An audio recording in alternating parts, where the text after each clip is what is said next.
Yes అండి. ఇప్పుడు Pralay missile, ఇప్పుడు K4 అని సబ్మెరైన్ బేస్డ్ జలంతర్గామి బేస్డ్ మిసైల్ ప్రయోగం అయింది.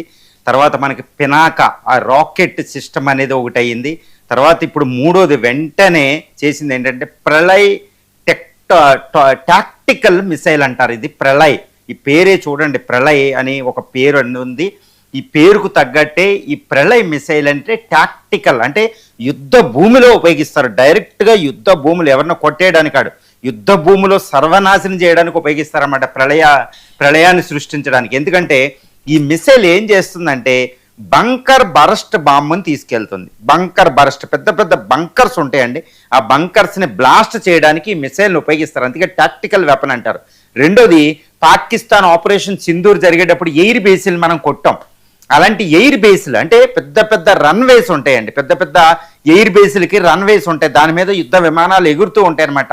అలాంటి ఎయిర్ బేస్ల్ని డిస్ట్రాయ్ చేయడానికి ప్రళయ్ మిసైల్ ఉపయోగిస్తారు. దీంతో పాటు ఇంకా మ్యునిషన్స్ అంటారన్నమాట.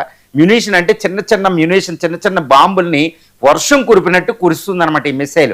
ఇలాంటి 3 రకాల బాంబులు, బంకర్ బరస్ట్ బాంబుని, ఎయిర్ బేస్ల్ని కూల్చే సర్వనాశనం చేసే మ్యునిషన్స్ని ఇది ఉపయోగిస్తుంది. అందుకని ఇది ప్రళయ్ అనే ఒక పేరు పెట్టారన్నమాట. ఈ ప్రళయ్ మిసైల్ ఏంటంటే దీని ప్రత్యేకతలు చెప్పుకునే ముందు ఇది ఎవరిని టార్గెట్ చేస్తుందంటే ఇటు పాకిస్తాన్, చైనా యొక్క ఎయిర్ బేస్ల్ని టార్గెట్ చేస్తున్నారు, వాళ్ళ యొక్క బంకర్స్ని టార్గెట్ చేస్తున్నాం. ఈ చాలా ముఖ్యమైన మిసైల్. ఇది ఏంటంటే ఇంటర్మీడియట్